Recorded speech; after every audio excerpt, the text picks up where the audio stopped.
Hi everybody, I'm Jim Rohn. Here's the first one, and that's why. Why pay the price? Why work this hard? Why go this far?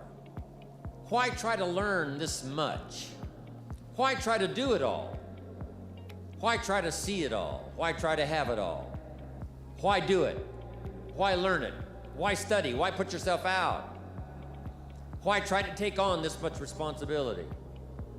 Why develop yourself to the full? Why try to become all that you can possibly become? Why try to earn as much as you can earn, share as much as you can share, develop every skill you possibly can, see every human you possibly can, go to every class you possibly can, touch everybody you possibly can? Why do that much? Why go that far? Why share that much? Why give that much away? Why try to see everything? Why try to do everything? Why try to become everything? That's a good question, why? And you're the only one personally that can answer that question for yourself. You've got to have your own list of why. Here's what I want you to do when you go home after you've left this extravaganza. Work on your list of whys. Face your fears. I don't know what challenges you might have in going over the stuff we've been going over in terms of amending your philosophy or going back and, redoing some stuff that you might have messed up. But face all your fears. That's how you conquer them. Don't dismiss them, just face them. Say, here's what I'm afraid of. I wonder what I could do to change that. Here's the next one. Exercise your willpower to change direction. You don't have to keep doing what you've done the last 6 years if it's not yielding you the benefits you want. In the seminar I do for Jerry, my mentor helped me to review the last 6 years so I wouldn't repeat those errors the next 6. See, if you're a goose, you have no choice to do the next 6 like you did the last 6. But if you're not a goose, here's what you can do. Pick a new destination and start going that way. You say, well, I've done this for the last 2 years. I'll probably have to do it another 2. And the answer is no, not in a million years. Now, you can change one little degree at a time, or if you want to, you can revolutionize the whole thing. Who says you couldn't revolutionize the whole thing in a week's time and start a brand new direction that will most assuredly help you arrive in a brand new place a year from now, 3 years from now? No telling 5 years from now where you could arrive. And my third question is, why not you? Why not you with good self-esteem? Why not you starting to change and setting goals? Why not you starting to make progress toward financial independence? If I can do it, you can do it. I wished I had a lot more testimonials here today besides mine. A whole steady stream that would come by and tell you their story. Someone who started with nothing, finally run a big enterprise. A mother who was on welfare, now she owns her own business. In addition to my story, I wish I had a lot more. And if all of them told their story, guess how they would probably wind up their story? They'd probably say, just like me, why not you? If we can read, you can read. If we can change, you can change. If we can figure it out, you can figure it out. If we can turn it around, you can turn it around. There isn't anything you can't accomplish. That's what those testimonials would say. And so I want to say it to you personally. Why not you? You've got the brains. You've got the stamina. You've got the vitality. You've got the interest. You've got your life ahead of you. You've got the future. You can do it. If anybody can do it, you can do it. If one of us can do it, hey, we all can do it. Here's why we don't really reach into the future. We're trapped either by the regret of the past or the routine of the present.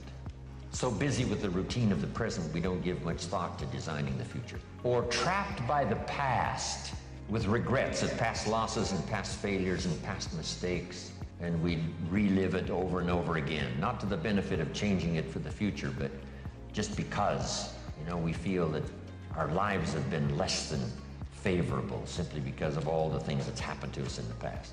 But here's the real key, is to spend some time, and usually we don't do it until someone comes by and offers the suggestion.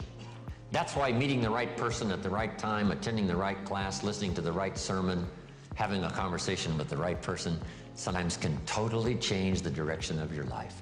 And you're never the same after that personal contact, or sitting in that class, or reading that book, or coming face to face with someone who says, hey, our lives are not that good. What could we do to change? And that very conversation starts this whole process.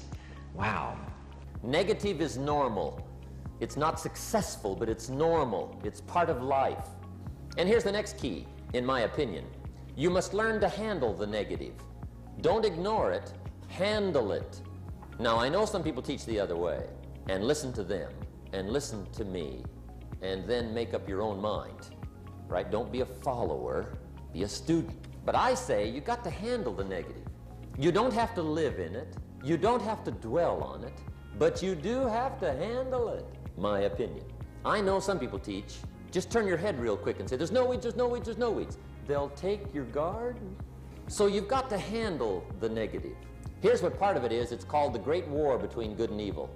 Mr. Reynolds and I are working on a new book this year called The Great War Between Good and Evil. And there is a war on. The minute you were born, you got involved in the war between good and evil, between darkness and light, between negative and positive, between evil and good, between tyranny and democracy, between weeds and human activity. I mean, the war is on.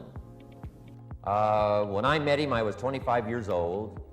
And when I first got acquainted with him, I used a lot of excuses as to why I wasn't doing well. And he said, well, tell me a little bit about your story. And I told him, you know, I was behind on my bills, had pennies in my pocket, nothing in the bank, that I was embarrassed about being behind on my big mouth promises to my family. And then he gave me one little simple phrase that really forever changed my life. And here's what he said. Mr. Rohn, if you want the future to change for you, you've got to change.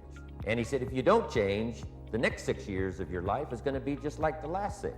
You'll still be behind on your bills. You'll still be behind on your promises. But then he gave it to me in the form of a promise. When I was 25 years old, I've remembered it all these years, and I've shared this promise now with probably over 3 million people in the last 30 plus years. And it's going to be valid for you, so listen carefully to this promise. My teacher said to me, young man, if you will change, everything will change for you.